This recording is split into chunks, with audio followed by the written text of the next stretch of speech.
People often ask the question, is the American dream dead? I believe the moment we stop dreaming, we might as well be. Hi, I'm your host, Craig Sewing, the creator of American Dream TV, a national TV show centered around real estate, lifestyle, and culture. A real show showing you real neighborhoods from real professionals. Today, we're going to take you all across the country, showing you why we live in the greatest country on the planet. Let's get this show started right now. Welcome to the American Dream. The American Dream. You're watching The American Dream. The American Dream. Showing you the real estate, the lifestyle, the culture. Let's get this party started right now. Let's go do this. It is heating up once again. We're the Davids going up against the Goliath. Real stories in real neighborhoods with real experts. The staple of the neighborhood. Can't wait to present it to you. It's all about lifestyle. In your community. That's what this show, The American Dream, is all about.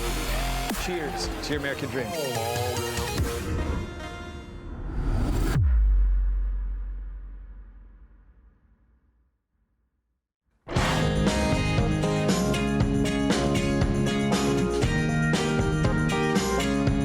Nestled in the heart of North Carolina, Charlotte is a vibrant metropolis known for its rich history, thriving art scene, and dynamic growth. From its stunning skyline and bustling business district to its charming neighborhoods and lush parks, Charlotte is a city that beautifully blends Southern charm with modern innovation. I'm Danielle Scurry, and as a Charlotte native, I'm honored to be your host of The American Dream, Selling Charlotte. Today I'll be meeting with a fellow Charlotte native who's making a great impact in our city, specifically in the arts and culture scene.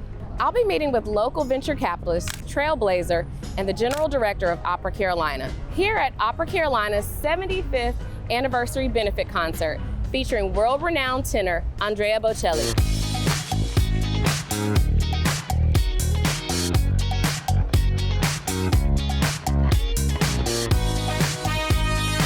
Welcome, Dr. Shante. So tell us a little bit about Opera Carolina and your desire to work with this organization. So, Opera Carolina is the second oldest opera company in the Southeast. We are an organization that is dedicated to the community. We're only second oldest to New Orleans Opera, but we do many things, of course, the classic opera repertoire and the grand operas, but we do many things in the community, including introducing kids to their first theater experience, and it brings me joy, but it also helps to connect the value of education and the value of theater.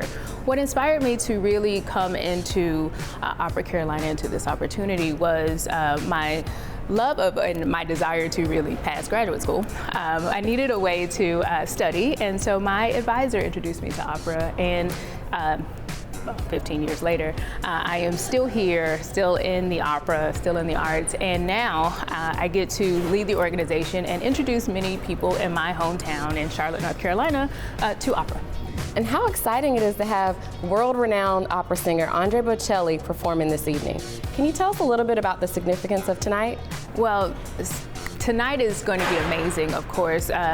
What a wonderful way to open up our 75th season with Andrea Bocelli. Really, because not only is he opening up our season, but he's performing with members of our resident company. Our resident company features young artists who are starting out their careers and honing their skills with our maestro, but they get to perform with Andrea Bocelli, and this goes on their resume, and of course they will get to be able to say, I perform with Andrea Bocelli. So to see them develop and blossom on a big stage in front of their parents and their hometown, it's really special for me.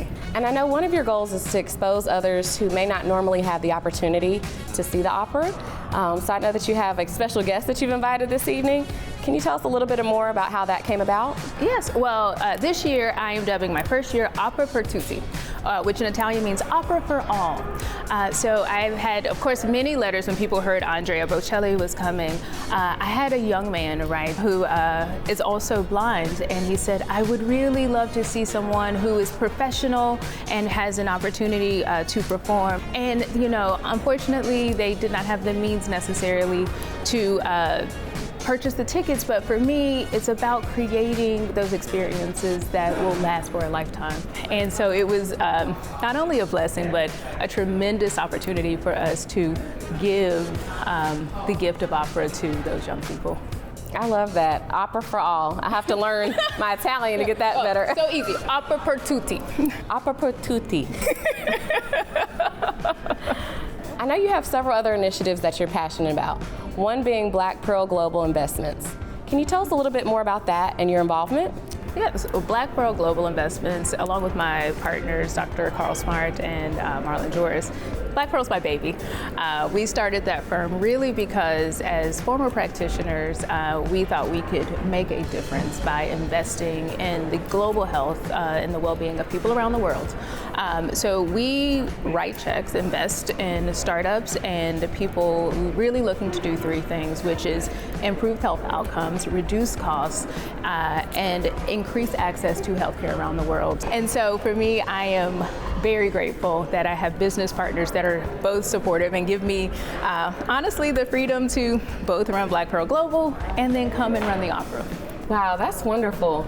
And thank you so much, Dr. Shante, for taking the time to talk with us, but really for the impact that you're making in the arts and culture scene to diversify that here in the Charlotte area. Thank you so much for having me. And practice opera per tutti.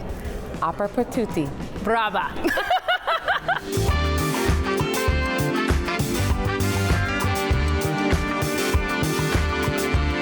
So we're here at the 75th anniversary benefit concert featuring Andrea Bocelli, and you're here as Dr. Shante's special invited guest. What does that mean for you tonight? Well, Andrea Bocelli is a big role model of mine because I myself am blind, and I'm also a singer. I love to sing, and I've enjoyed learning some of the songs that he's sung. So all I can say is that this is a huge honor. Wow. Well, thank you so much for joining us, and I hope you have a great time enjoying the show. Thank you. Welcome to Opera Carolina's 75th season. Thank you for joining us today. I'm Danielle Scurry, and this is the American Dream Selling Charlotte, shining a light on the people and passions that make Charlotte truly special.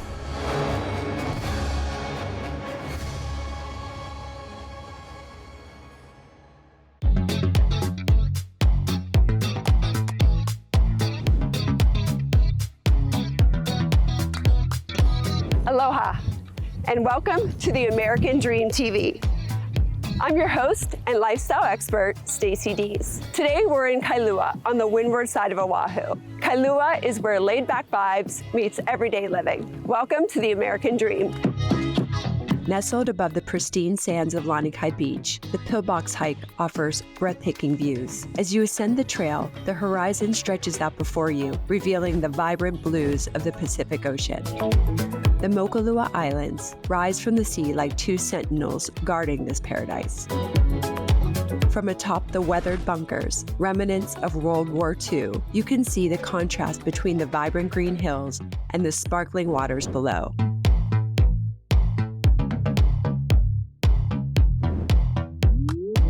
All right, we made it to the top of the Lanikai Pillbox Trail. Now let's head down to one of the world's most beautiful beaches, Lanikai Beach.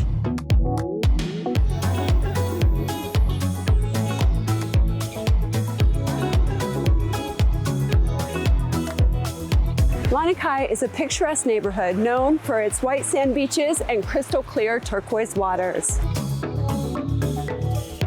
The community is known not just for its luxury homes, but also its close-knit feel and proximity to outdoor activities.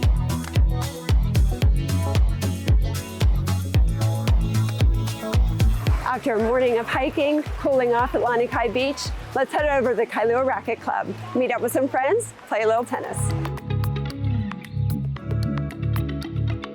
The Kailua Racquet Club has been a cornerstone of the local community since its establishment in 1938. This is where passion for the sport comes alive, fostering camaraderie and competition amongst players of all ages and skill levels. Today I'm here with Jared Karsten, director of the Kailua Racquet Club. Jared, thank you so much for being here with me today. Can you share a little bit about the history of the Kailua Racquet Club and, more importantly, what this means to the community?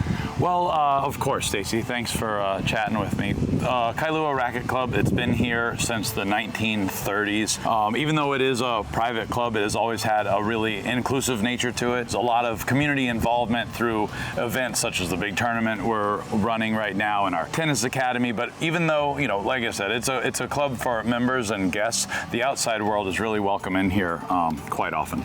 Very good. And then tell us a little bit about the event. It's called Kailua Night Doubles. We've been hosting it since 1970. It showcases the top high school, college, and local professional players. But it's a 2-week-long party and a bit of a tennis family reunion that goes on. It really kind of signifies what a wonderful family community event is here in Hawaii. All this talk about tennis is getting me kind of excited for tennis. Shall we play? Yes, let's do it. All right.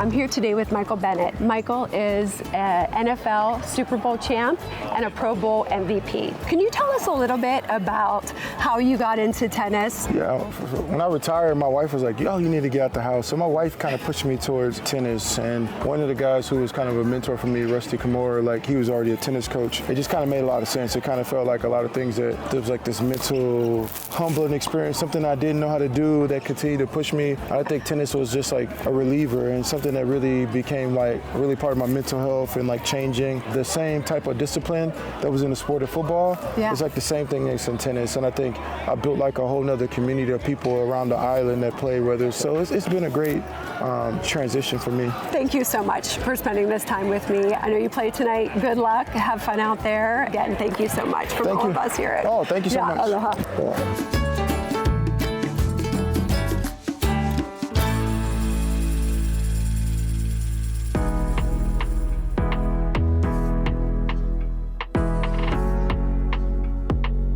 Now we're back in the Lanikai neighborhood, and I wanted to show you a home that beautifully marries the spirit of aloha with contemporary style.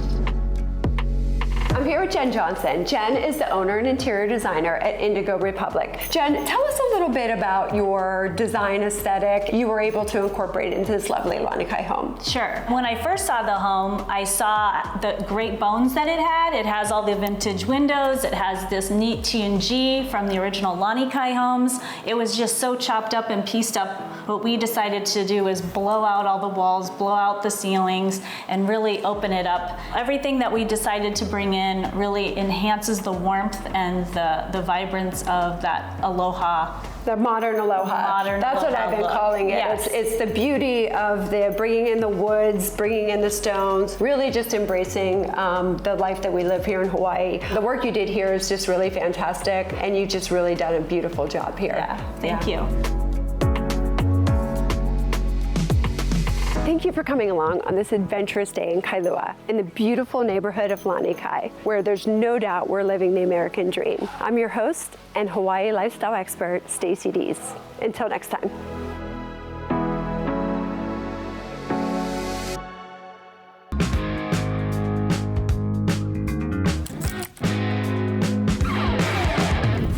Welcome to American Dream TV. I'm your host, Robin Bailey with Selling Houston. I'm in the deep heart of Montgomery, Texas, and I am here in front of Bar AQ, owned by Cooper and Caleb Abercrombie. They are so precious to let me be in here today to film the famous Sloan Rinaldi Pitmaster, global, national. She is well known. She just dropped Netflix series Barbecue Showdown. Fabulous.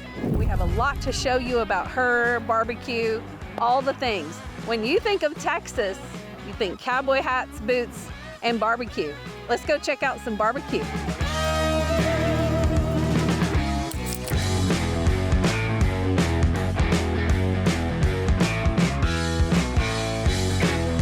As promised, I'm here with Sloan Rinaldi, who is a 4th generation pitmaster. She has recently dropped a new show on Netflix, season 3, Barbecue Showdown. It is streaming now.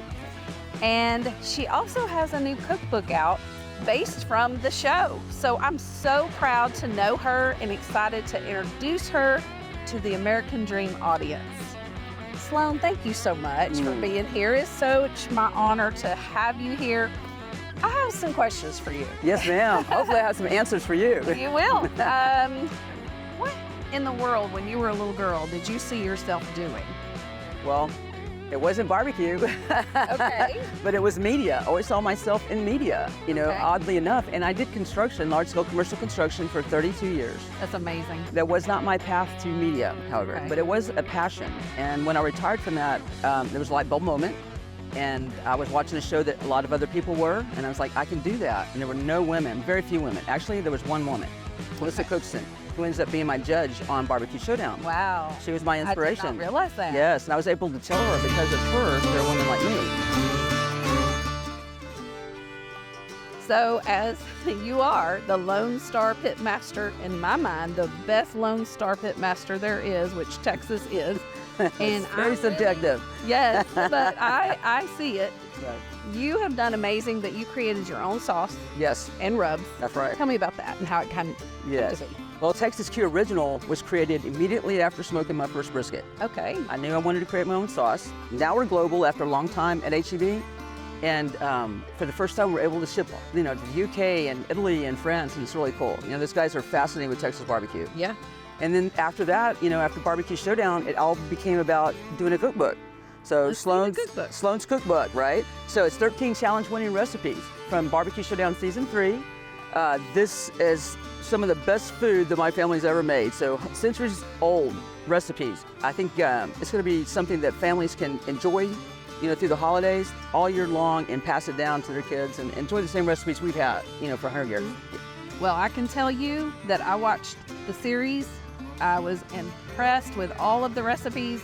I'm getting the book. You did a great job. I promise y'all there's some secrets in here that you all want. Absolutely. 100-year-old secrets. Yeah.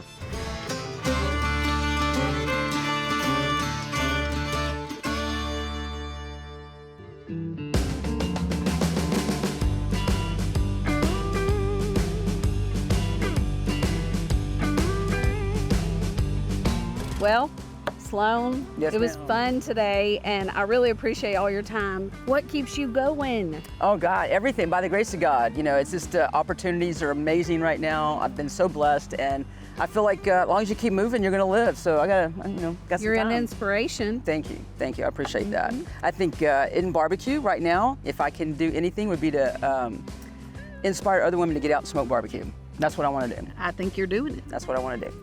American Dream TV is proud to have her. Thank you for watching another episode. There are going to be some major surprises globally with this lady right here. Can't reveal it yet, but just keep Googling that name and finding her. You're going to see some great things to come. Thank you, Robin. You're welcome. Thank you.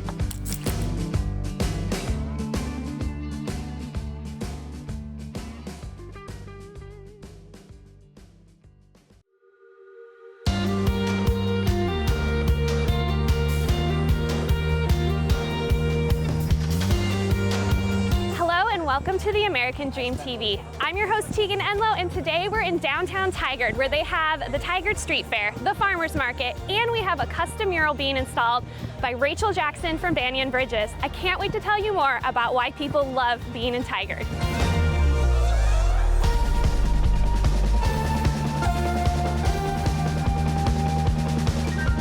Travis, there you are. How's it going?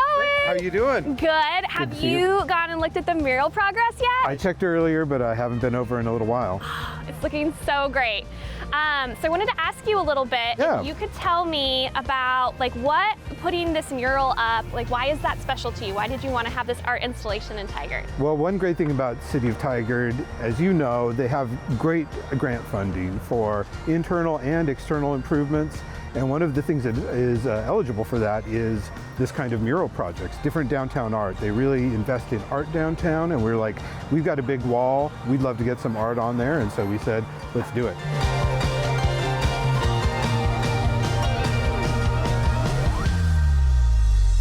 It's It's really great that Tigard has so many opportunities to support art and create such a vibrant downtown area. I just spent some time over at the Farmers Market and then the Tigard Street Fair, and it's been absolutely beautiful. Yeah, it's terrific what's happening downtown here. All the opportunities are starting to really come alive right now. We had a lot of open spaces, but a lot of people are moving down, and adding art and public attractions like this just really add to the atmosphere. Now, you moved your business into downtown Tigard, right? Yeah, about 5 years ago. We used to be in Beaverton, lost that building and found an amazing opportunity here on Main Street. And we've been here for 5 years now, and we just signed for another 5. We're really invested into the future and the promise of downtown Tigard. And you have that mural going in now. What are your long-term plans for art installation? We want to keep going on that mural, and as long as there's grant funding, we're going to keep expanding that all the way down, add some new attractions to people who walk or ride or commute on that Fano Creek Trail every day.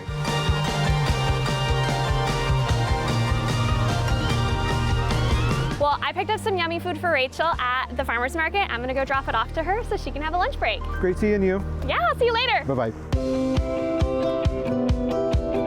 I brought you a snack! Thank you. Oh my gosh, Rachel, it's looking so good. Oh, thank you. I love it so much. Thank you for coming and bringing your art to Tigard. Oh, it's my pleasure.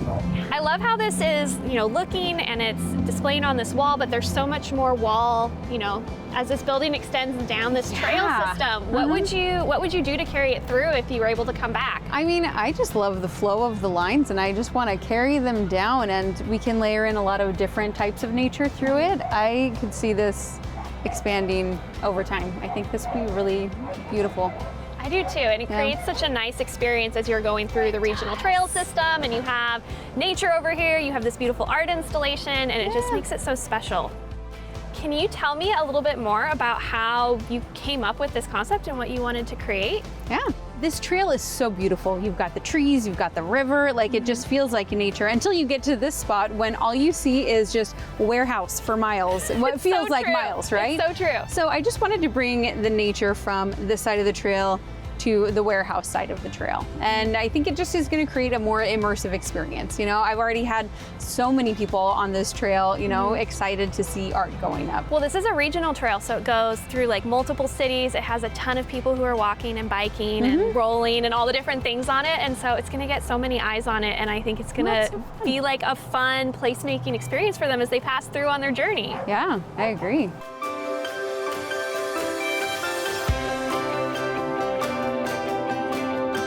Thank you so much for creating this beautiful art, for letting me paint a little bit of it and telling us a little bit more about your art process and how you create all of these beautiful things and making time for us. Hey, thanks for making this happen. Oh, you're so welcome. Any chance to get some art installed is always a good idea. Feels like a win to me. Yeah.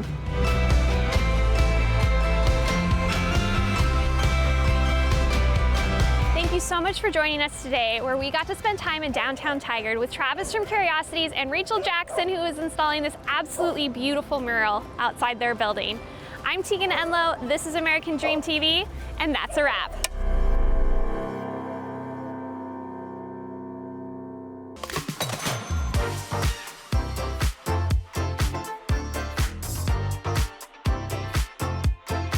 This is the American Dream TV. Welcome to Labor Day Liftoff.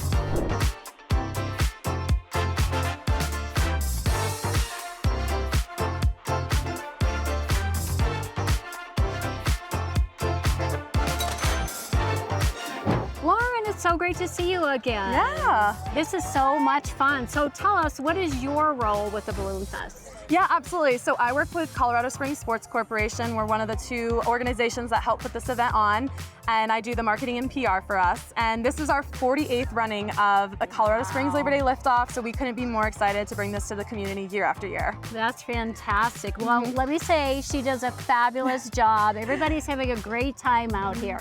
Anything else you'd like to tell anyone? Yeah, I just want to thank everybody for coming out and making this event so special, from our volunteers who really make the show go on, to our pilots that come from all over the country, all of our sponsors, and all the staff and people that are putting in hours and hours of hard work and a little sweat, makes the world go round. It's a hot day for sure. Can you give us a little bit of the history of the fest? The event started 48 years ago with Dewey Reinhardt, who has passed away unfortunately, and then our partner, Scott Appleman, took over the event from him, and he unfortunately has also recently passed away a couple weeks ago. And so our team is all hands on deck this year to really make sure that this is one for the books for them. Yeah, that's fantastic. Well, we appreciate you. Yeah. We're so excited. We're off to have some fun.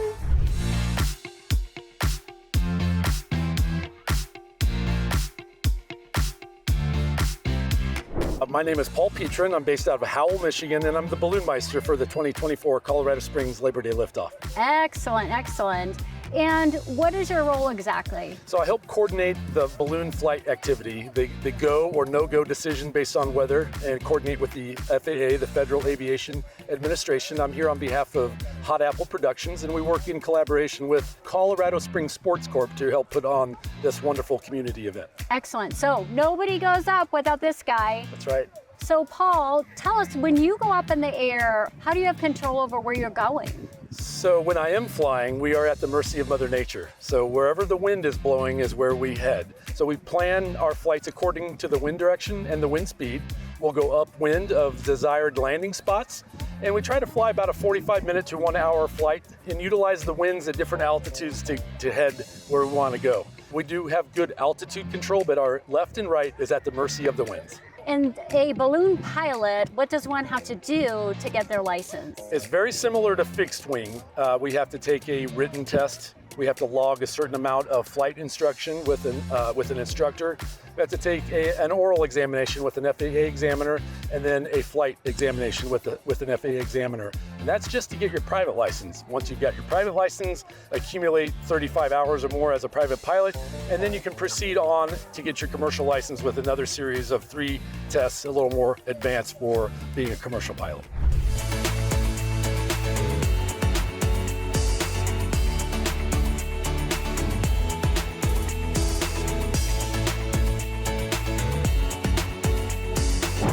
What's your name? My name's Shayla. Shayla, it's nice to meet you. You look like you're having so much fun. I am, yes. She was getting her groove on, dancing. So you said it's your first time here? This is my first time, yes. Excellent. And what is your favorite part of the event so far? Probably the music, the vibes. I'm with you. I love it too. I love that this event has live music. It does. Fantastic. Yes, it's a great atmosphere. All right, have so much fun. Thank you.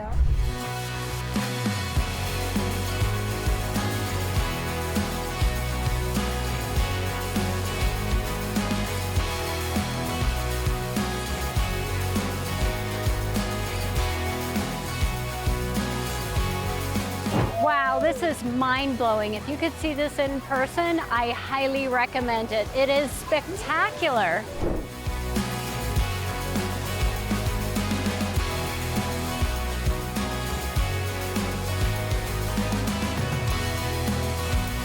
Thank you for joining us for this episode of the American Dream TV. We'll see you on the next episode.